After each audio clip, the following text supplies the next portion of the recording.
need boundaries. Yeah. You have to be able to say, no, this is not in alignment with my integrity.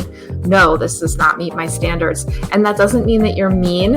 It doesn't mean that you're being too picky or even like that there's anything wrong with the person that you're saying no to. Because if you end up being in a relationship with someone that you have to just people please in order to keep the peace, quote, you're never actually going to be in a deep foundation. Like, you're not creating a foundation for your relationship where you're both safe to show up for who you are. Therefore, your depth of love and your depth of intimacy isn't actually going all.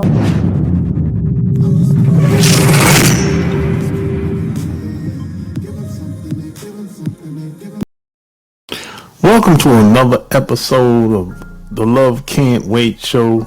I'm your host, Sharp Game. So like and share this episode. Yes. Like, share this episode.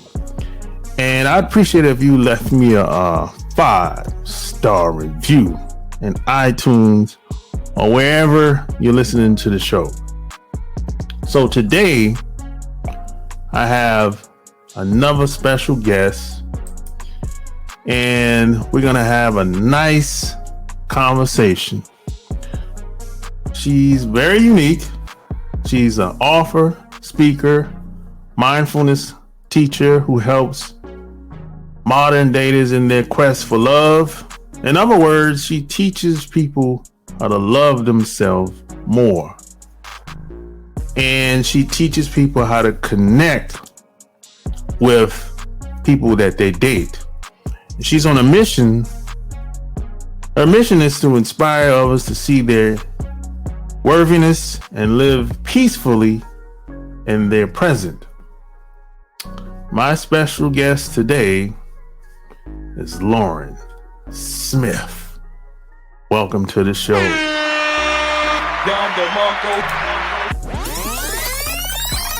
So, where you from?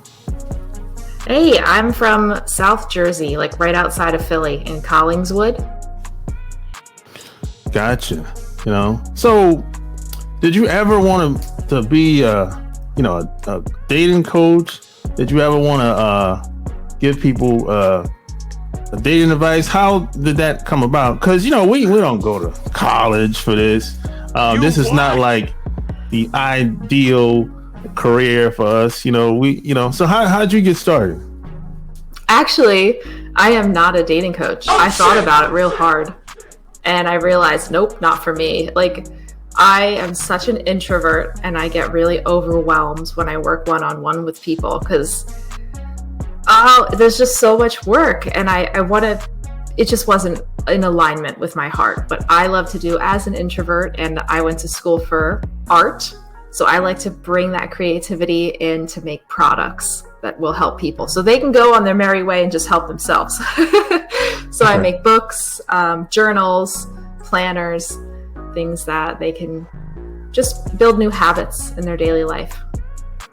Okay. So, but how did you get to that point? Sure. Well, why did I choose dating specifically, maybe? Yeah. Mostly because I had gotten my heart broken so many times that I was like, I'm done. I can't keep doing this.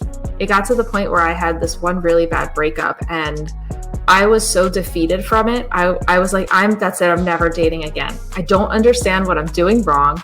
I keep ending up with the same types of people. We would have like weirdly the same arguments. And it was like I was living this painful deja vu over and over again. And I was like, fuck it. I'm not going to keep doing this until I figure out what it is that I'm doing wrong. Luckily, at the time, I had been studying mindfulness. So I was able to take all of those mindful dating the mindfulness skills and apply it to dating. And then I came upon a really replicatable system that could work for anyone. So now I'm like, everybody here, you need to try this. And I'm out here just trying to spread the word and help people to see that it's not that there's anything wrong with them. It's not that you're unlovable. It's just that we weren't taught these skills. And when you have them, it can really change the way that you show up on a date. Yeah, that's true. So what are the mindful skills? What does that really mean? Sure. I mean, I think everybody has heard of mindfulness before, but the way that we use it in common language isn't quite nailing it. Like most people will be like, oh, be mindful of, picking up the dry cleaning. Not really. And then there's other people that think that mindfulness is like something for people that meditate, and like it's completely a practice that Buddhists use or something. I don't know what they think. It's somewhere in the middle. It's like, it's basically you're seeing things, you're accepting things, you're noticing them, yeah, but you're doing it all without judgment. So no criticism. There's no right or wrong. You're just seeing reality for what it is. And I bet you guys on the other end can see how this is tying into dating. Because if you go on to a date and you don't see that person for who they are in reality, eventually you're going to be like, who is this person? What planet was I on? And, we all miss the red flags and we all get swept away by fantasy. But if you can learn to show up fully in the present moment, seeing every single detail about the other person for what it is, objectively, you're going to have so much more data. You're going to be able to catch those red flags, and you'll avoid those terrible relationships that you're sick of having. Yeah, I think a lot of people have a tough time with seeing things the way it is, or just seeing the person the way it is. I think a lot of times it has a lot to do with how we were raised, the television. It's kind of like, I think a lot of people are kind of in a bubble, so to speak. It's kind of like they like, from a guy's perspective, most guys see a woman, certain types of women, one way. If that's his girlfriend or that's his wife, he sees her in one way inside that little bubble. And if she goes outside that bubble, that's when it's a problem. Mm-hmm. So I think that's where a lot of the problems and the struggles come from. But I think as we get older and hopefully wiser, you be like, look, it's really not that. She's not really that bad. It's, and I always looked at it like, either you can accept that person or just move on. Because if you get in the name calling and then you still want to, that's when you start to when you get in the name calling, that's when you start to beat the person down mentally. That's you making a judgment. That's not mindful. Mindful is just, who is this person? There's nothing wrong with them. And then you say, well, is that in alignment with what I want? Yes or no? Yeah. And you have to know that that's not going to be the best person to be around. Once you name call them, you beat them down, and they're not going to be good for you or anybody else, So that's why I always say it's best to just, if you can't accept them for who they are, just leave.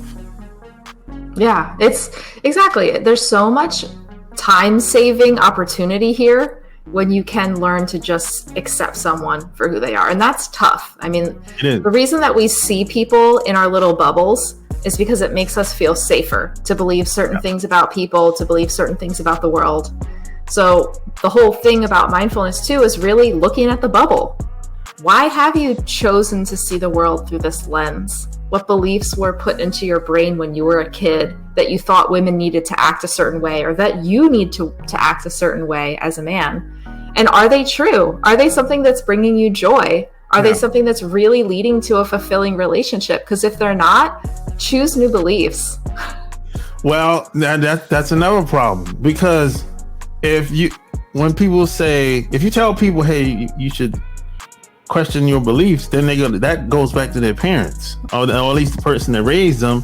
And most people don't want to question anything that their parents might have told them.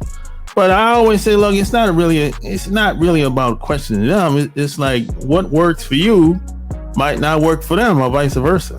You know what I mean? Yeah, I think, you might appreciate this little formula that I've come upon after doing a lot of research. It's like the formula for why we tend to be attracted to certain type of people. And I'm talking about like a deeper attraction, not just like, physically being attracted to someone that is more evolutionarily based. I'm talking about when you meet someone and you feel drawn to them. Like there's something about them that you're like, ooh, I feel like a magnetism here. That spark, I guess people call it. So when you're growing up and you have your mom or your dad, let's say your mom, maybe you come home from school and you're really excited because you like made this kick-ass birdhouse and wood shop. And you're like, Mom, look what I made. And she's so busy doing the laundry and making the dishes that she's like, yeah, honey, I'm busy. And she doesn't pay attention to you. And you never get the validation that you did a good job making your birdhouse. So then you grow up in adult relationships and you find that the women that you date don't really appreciate you. They don't really see all the value that you're bringing. They don't see your hard work. And you don't see a problem with that because you're used to it. You're just like, oh, my mom did that too. I loved her anyway. And you make excuses for these girls.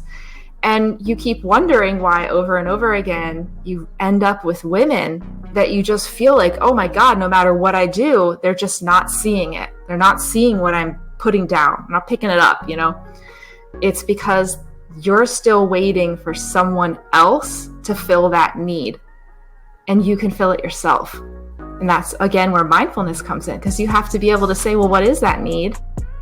Maybe I need attention. Maybe I need to say, hey, speak up for this. Really put it out on the table. Like, this is everything I'm bringing to the relationship. If you're not picking it up, then I'm going to go find someone who can, This is so interesting for me.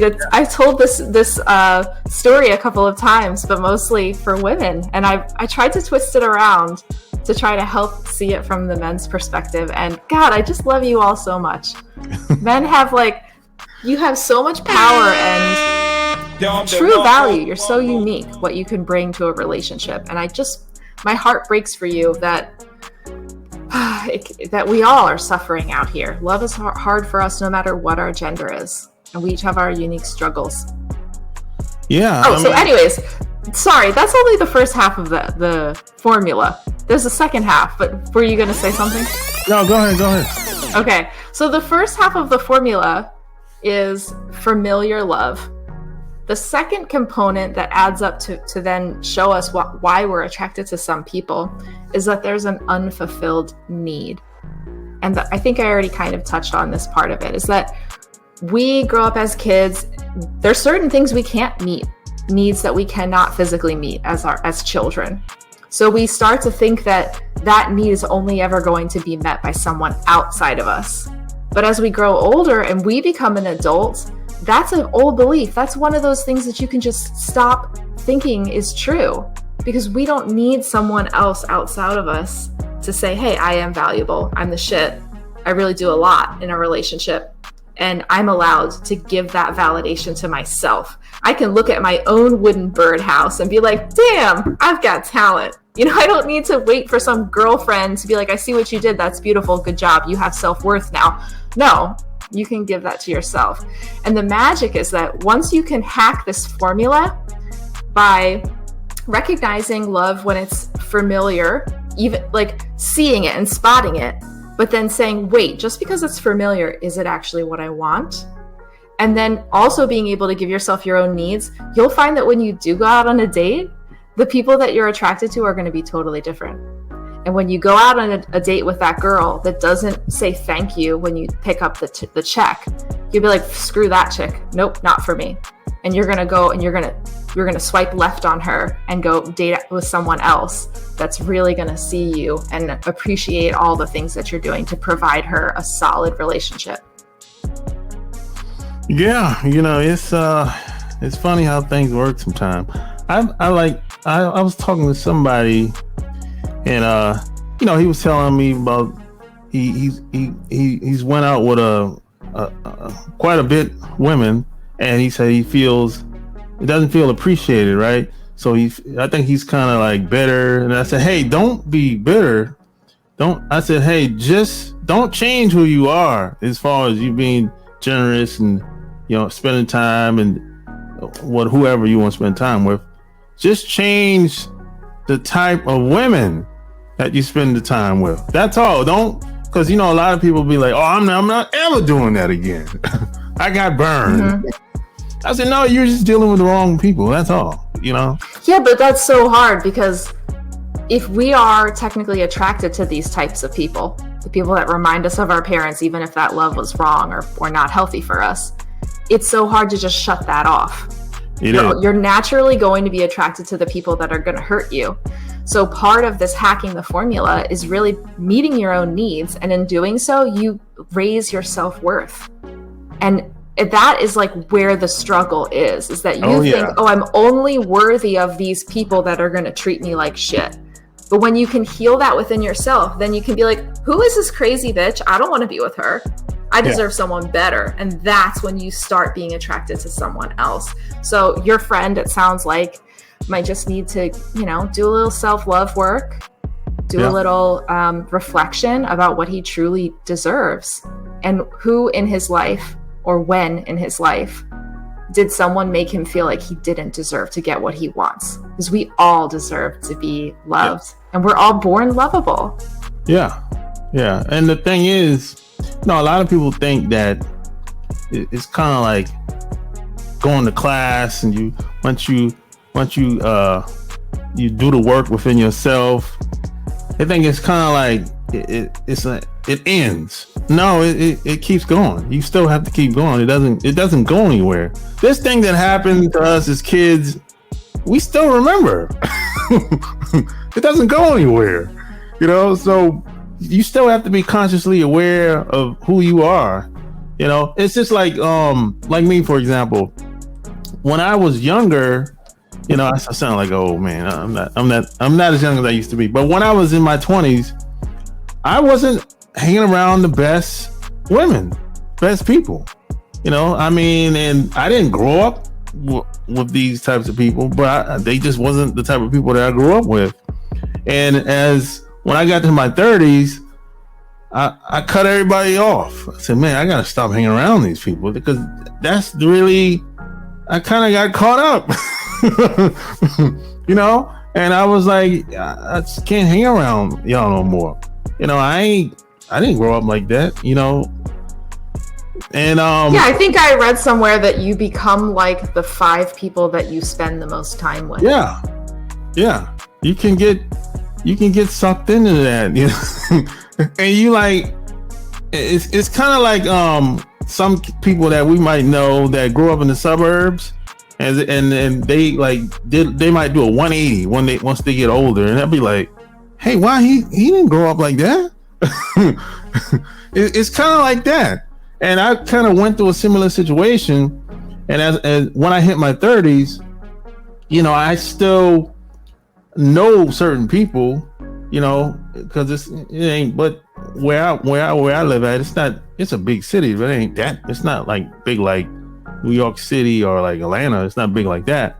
So I see some of these same people within the same circles, and they'll be like, hey, there's gonna be an event over here on this particular night, or a party or whatever, and I won't go because I already know the crowd of people or the crowd of women that's gonna be there. So I'm like, I'm not going over there because I know me. So sometimes you have to know who you are, and kind of like, you be like, oh, I'm not going over there, because I know if I go over there, I'm more than likely I'm going to end up doing something that I shouldn't be doing. So I'll just stay home. I'm good, And I love this for you. You adjusted your standards to be in alignment with your integrity. And this goes in line with what we were talking about just a little bit ago, about looking at your childhood, figuring out what happened that made you believe that you weren't allowed to get what you wanted. And then with that information, with that mindful acceptance, don't judge it. Your mom or dad isn't bad or wrong. They did the best they could. Just look at the facts. It is what it is. This is what you're believing, and it's stopping you from getting what you want. So if you want to get something else, you have to define it. What do you really want?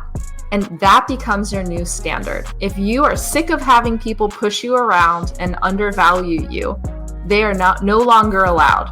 You are not giving them access to you. Your new standard is, you must appreciate me. You must express compassion, consideration. Like, these are like baseline standards for some people, but for some of us, that's sadly not something that was our baseline in childhood. So it really comes down to, I think, just putting that intentional choice like you made. You need to be conscious about, no, I'm not choosing these types of women anymore. I'm choosing that is in alignment with what I deserve, that matches my new standard.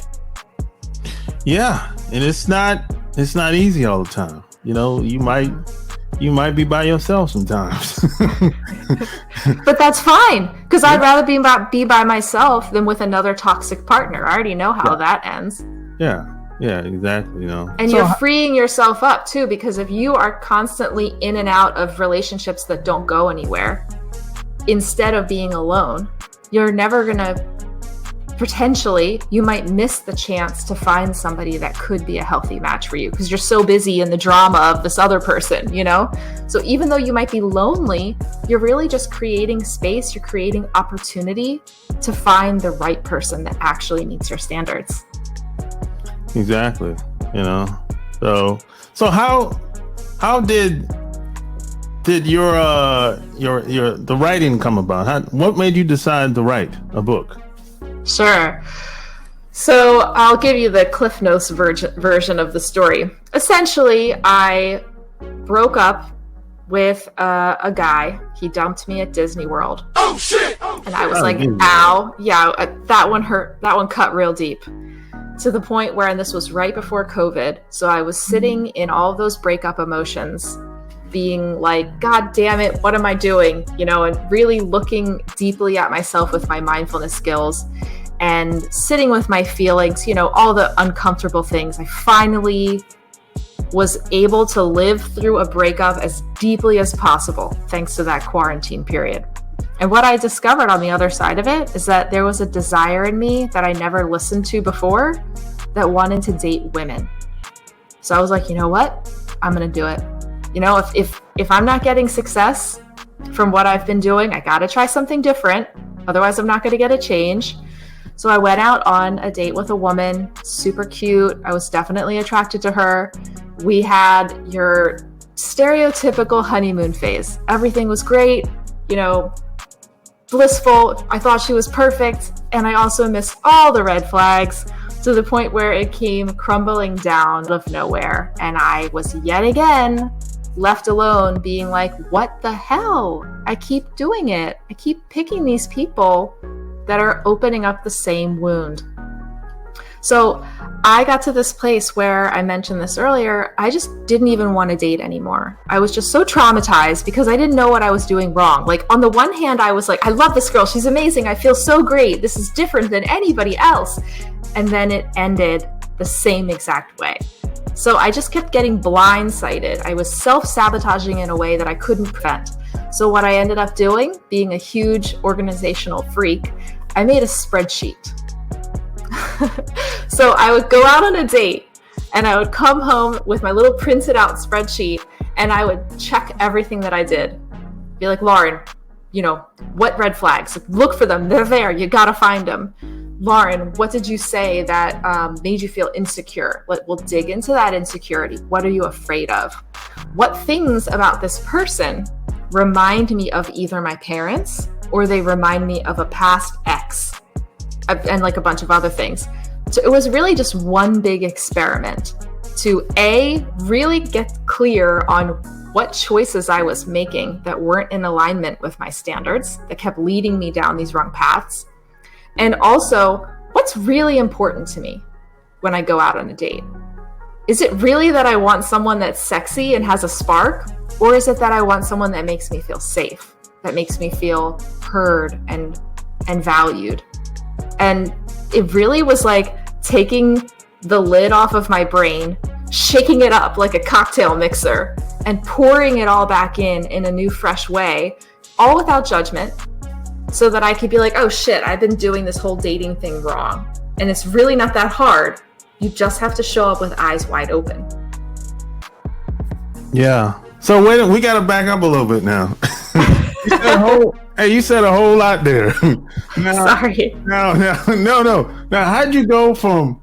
Now, did you ever thought about dating women before? Yeah, actually, I legit hit on women multiple times when I was younger. I tried to kiss women. I actually had sex with a woman in college, but I never felt safe to admit that as my identity. Okay. I felt like in order to be the good girl and to be acceptable and for all the other reasons why I suppose people stay closeted for so long, I just kept dating straight men. And I came out as bi at first, and I'm just starting to realize that most of the time I feel more attracted to women. So it's been a journey. It's really, I think it comes back to, my whole shtick is mindfulness, because those feelings were always there and that desire was always within me. But I was so afraid to face it, to see it, to allow it, to validate it.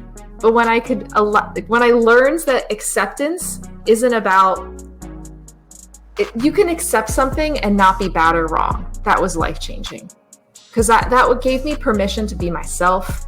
And it helped me to see that no matter what I might have done or what other people think of me, I'm still worthy of my own love. I'm still worthy of acceptance because I exist and I'm a human. Yeah. A lot of time, a lot of people don't come out because of the family, the friends, and the consequences. What might happen? Yeah, that's a big reason why a lot of people don't come out. And the people that I see that do come out, for the most part, they don't have to depend on the family, or they don't really have to depend on the friends that much. So they kind of like, hey, if they don't like it, that's fine. I'll still be okay. Yeah, and I'm just so grateful because my mom had a gay brother who unfortunately died of AIDS when I was really young, but I knew that she would be okay with it. And my sisters are totally cool with it. My one sister is bi. So it wasn't, in my case, thankfully, it wasn't so much that fear of like, will I be disowned? It was really more of I was always a perfectionist and a people pleaser. I always cared way too much about how people perceived me. And I just had to get to the point, and I guess the breakup really drove me over the edge. I had to get to the point where I stopped caring about how people were perceiving me, and I cared more about my needs. And that's really hard for somebody that grew up as a people pleaser. Oh, man. Yeah, that people pleaser, that's a big one. And we all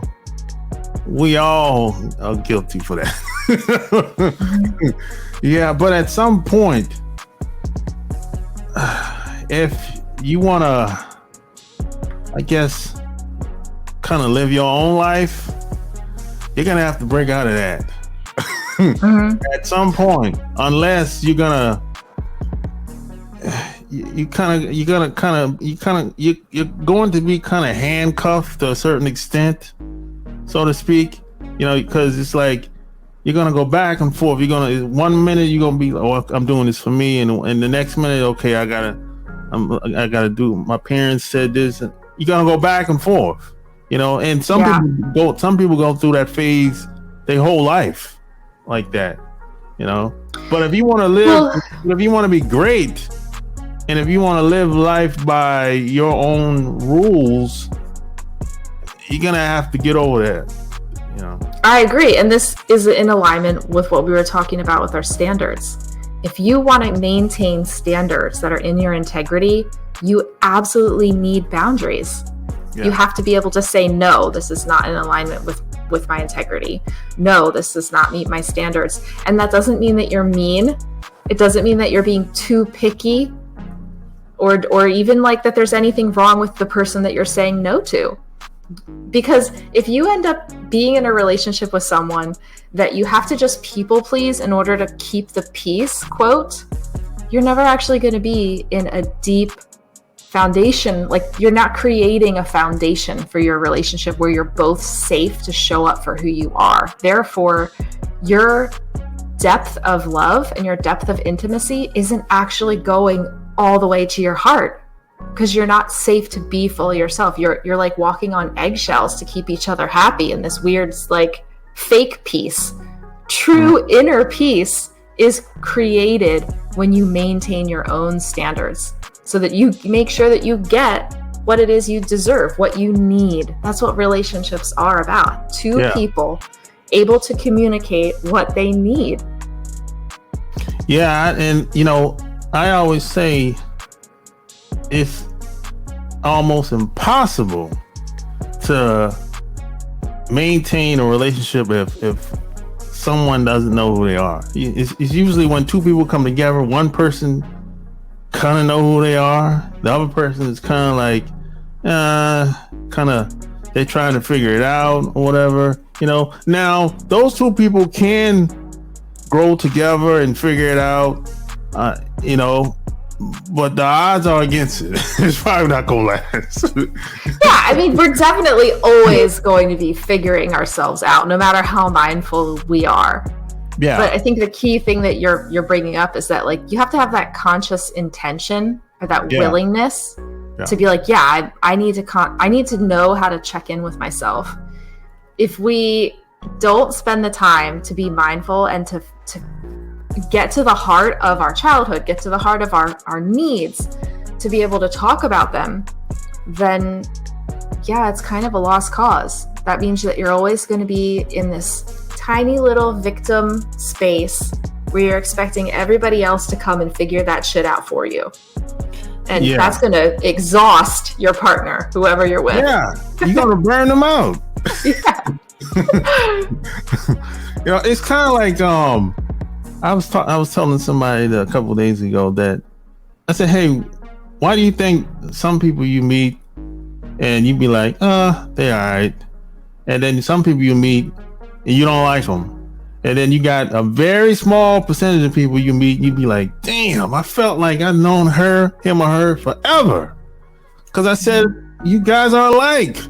And it's the attraction formula that we talked about before. Yeah. Because something about that person probably reminds you of familiar love, and because you think that you might be able to get a need met from them. Yeah. Which is not their responsibility. That too. And then but here's the problem though. A lot of people will get scared or be like, oh my gosh, we hit it off too good. And then they'll start spending time with the people that are kind of like, oh, he's all right, oh, she's all right. I said, no, I'll go to the person that I hit it off with. Those are the people I try to spend most of my time with, because I know it's going to be less friction. It's not going to be perfect, but I know it's going to be less friction. It's going to be easy for me to get to know them and spend time with them.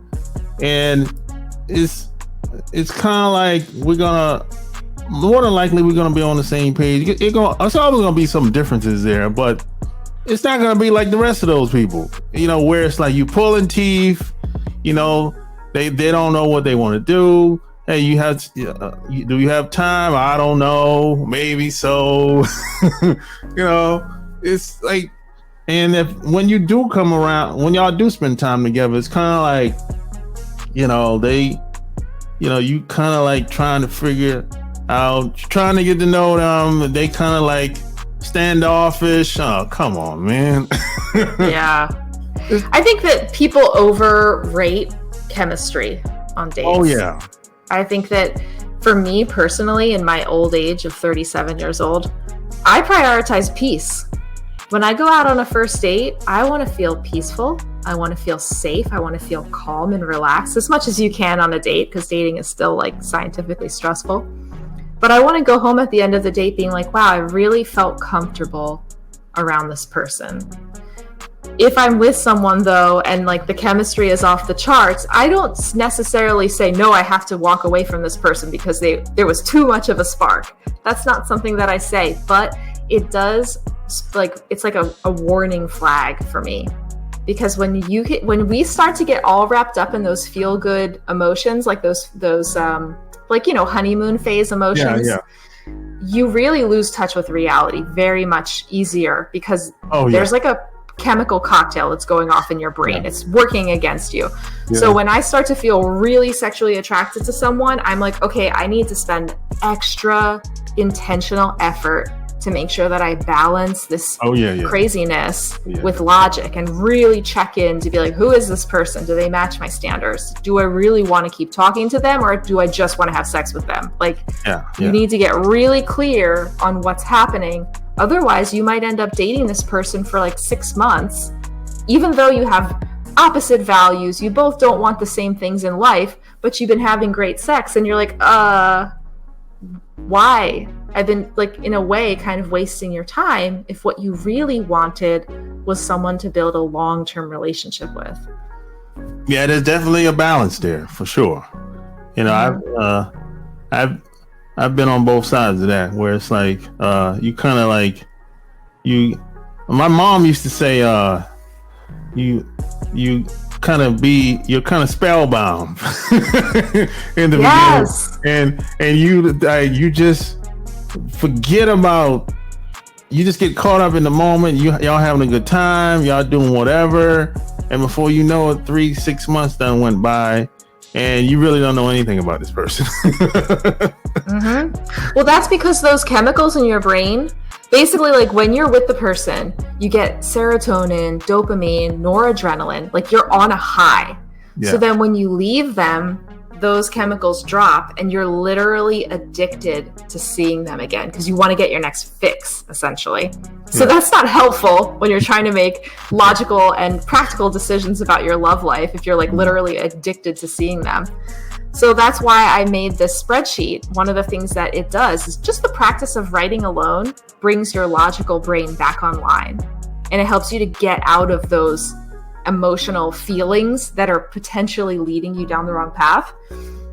I turned this spreadsheet into a book, by the way, and a mobile app, because it's so effective. Like, taking that time after a date really does balance you out when you're in that honeymoon phase. There's a thing, it's like a therapy thing called Wise Mind. It's taken from dialectical behavioral therapy, but basically it's this idea of balancing two extremes. So this is evidence-based.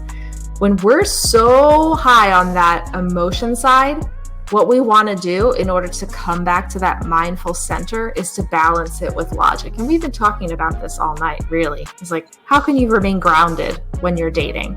How can you not lose sight of your standards and make sure that whoever you're bringing into your life is going to be a positive influence and exactly what you deserve and what you want? And the way to do that is to see the mindful data from all things happening to you, outside and inside. Mindfulness isn't about just observing your date. It's observing what's going on in you, your emotions, any thoughts that are coming up, and the logical, practical checklist that you need to keep assessing as you move forward. Mindfulness is the spot where those two sides overlap. It's like a Venn diagram. You want to balance emotions, logic. Mindfulness is right in the middle. Nice. So, how did the podcast come about? Well, I just freaking loves talking to this, obviously. I'm talking about this. It worked for me so well. After I went out on a date a couple times with that spreadsheet, I had a lot of anxiety, as you know, about dating. I was like ready to give up on it. But when I could come home and say, hey, I'm going to be okay because I'm dedicating time after every date to make sure that I'm not missing anything, it took so much of the anxiety away. It built a lot of self-trust, and I felt like I opened up a new world of possibility. Like, I was able to see those standards, and I stopped choosing the people that were going to hurt me. So then I realized, oh, not everyone is like that. There's nice men and women out there that might be exactly what I want. Now that I'm paying attention, I can see them better. So I ended up publishing this book. I'm out here helping people, and I made a podcast called Date in Peace. And yeah, I just try to give tips on like how we can all use mindfulness to not only find love, but to have a more peaceful experience while we're dating. How long has it been since you started the podcast? I started it in August of last year, so yeah, almost a year. Okay, that's great. Well, it sounds like a lot of the mindful skills you talk about, it's kind of like life skills. A lot of it you can use in different areas of your life, wherever you're at work, your personal life, business life. It can be applied in a lot of different facets and areas of your life. That's what it sounds like. 100%. Mindfulness skills will translate to your career, to your family, to how you show up for your body. Like, I've never wanted to exercise before, but since I started to become more mindful, I've noticed that my body feels better when I exercise, and that I now know that I want to do certain things. Like physically, I want to play soccer for many, many years, so that I have these new motivations to lose weight than before when I was just doing it to look good. It's an example of how you'll be surprised what things you've been deprioritizing in your life when you finally stop to say, hey, wait, what is it that truly is in alignment with my integrity, and how has my life gotten off track? Gotcha. So let's talk about your Love and Healing on Demand virtual summit. How well, first off, what made you want to do that anyway?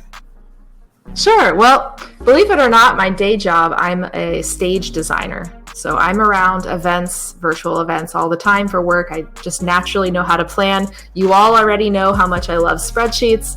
So I was like, what better way to help singles than to bring together a bunch of experts and put it into an on-demand virtual summit. So I've got, I think, 15 speakers, and they're each talking about different aspects of dating, from attachment styles to self-love, and it's all at your own pace. So you can log in and pick and choose your own adventure, really, to do some inner healing work so that you can start attracting the kind of people that are really going to get you the love that you deserve. Okay. That's nice. So okay, before we started talking, you mentioned you started talking about speaking. So when you say speaking, are you talking about like being on stage in front of a lot of people, or a little bit, or online and offline included? Sure. I would be interested in virtual and live events. It's a goal of mine to be able to influence people with a visionary perspective of just how to connect more with their soul so that they can feel worthy of getting anything that they want in this world, because we all deserve it. And just like entertain them along the way. I don't know. There's something really calls to my heart and my soul. It lights me up when I can stand on that stage and know that everybody has to listen to me. Yeah, we need more people like you out here, Lauren. I'm telling you, Aw, thanks, Sharp. Yeah. So, who's your? Who's your ideal client? Do you work with couples? Do you work with singles? Or you work with a little bit of everybody? Yeah, well, at least for my podcast, I've been wanting to create a safe space for anyone out there that isn't 100% straight.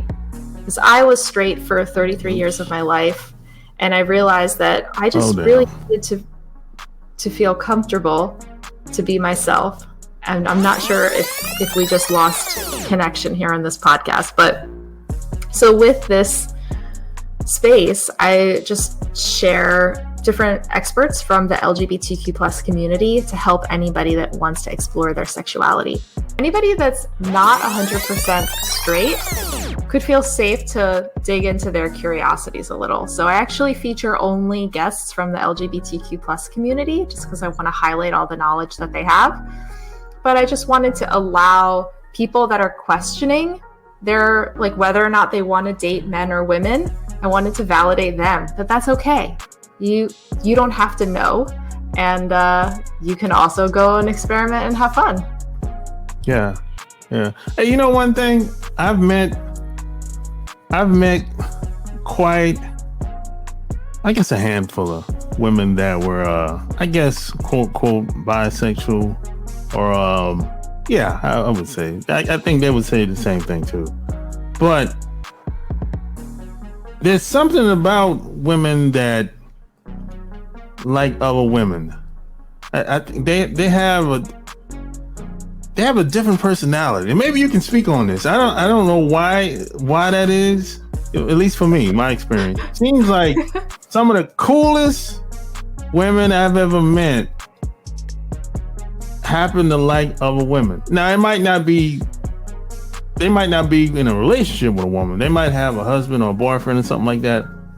But every time I've met a woman, and I'm talking like she's cool as hell, and then later on, come to find out, she's like, yeah, I like women, but I don't want to be in a relationship with a woman. And that's happened at least 5 or 6 times. So maybe you can speak on that. Is there some truth to that? Well, when I came out, I gained so much more confidence. So the old Lauren was like, oh, I'm happy, like anything you want, and I like had a higher voice, and I was just kind of obnoxious, like just one of those annoying women that's just like a doormat, And I was always not able to really connect with people in a way that felt real. And once I came out, once I was like, yeah, I'm allowed to like whoever I want, it was like I gave myself permission to finally show up.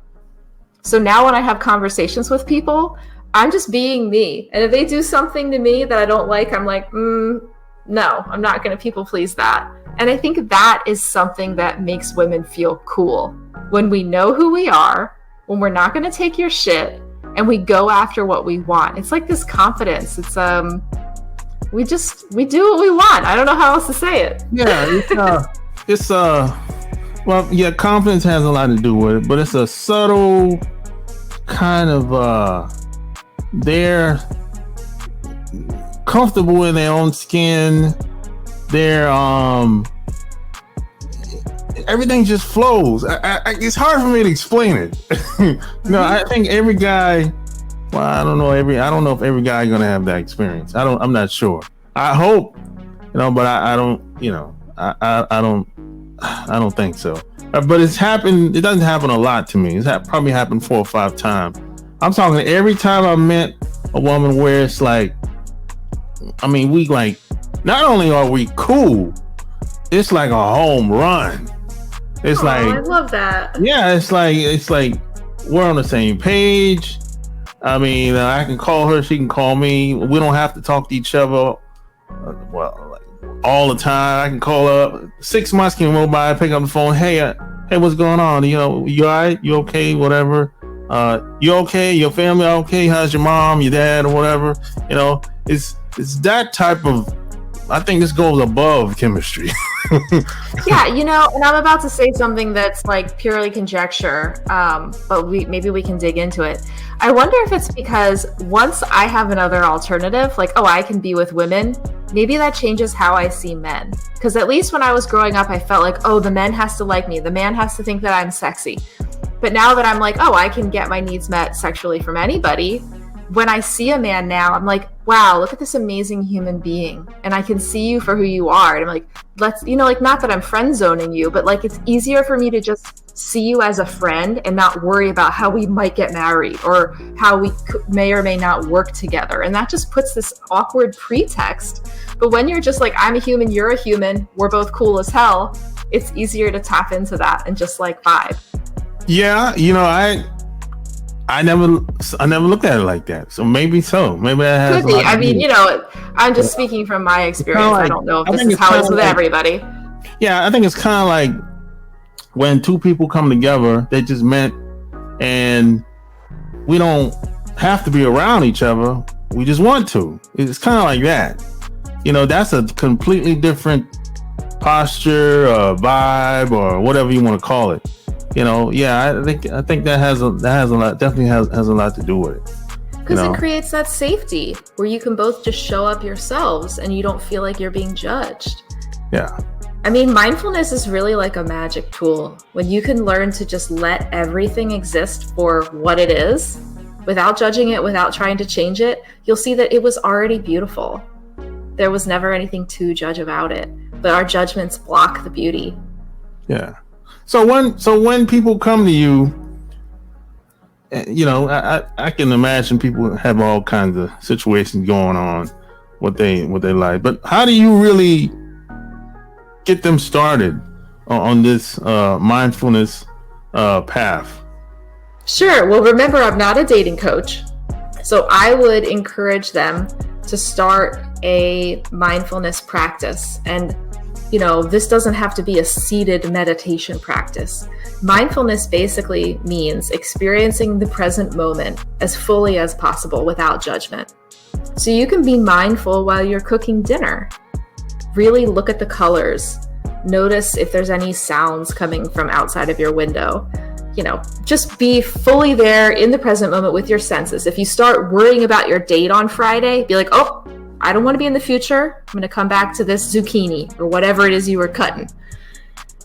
That mindfulness practice will help you when you do that at all hours of the day, because then when you do show up on the date, you can be with her in that moment. Get as much data as you can. Understand who she is in the reality and what's coming up for you in your body in the moment. And then when you go home, dig into the logic. Make sure you're balancing those emotions with the logic by really journaling it out. So that's what I would say. Honestly, it's a practice. It's not something that if you try to be mindful on one date, you're going to change your life. No, you have to really dedicate to working on it consistently for quite a while. But once you do learn to make these things your default way of living, you're going to feel so much more peaceful. You're going to trust your decisions more, and you're going to start attracting a peaceful, healthy, long-lasting love. So if people wanted to reach out to you, follow you online, where would they go to? Sure. You can find me on Instagram. I'm at Metadate, METTA. And you can also find me on my website, which is here on the video. Hopefully it'll be in the show notes, I'm assuming, metadatestudio.com. There you have it. Like, share this episode. Tell me what you think below. All links will be found in the show notes. Until next time, we're out. Peace. If you like this video, share this video. And if you want to support my channel, click the thanks tab and leave me a donation. 2, 5, 10.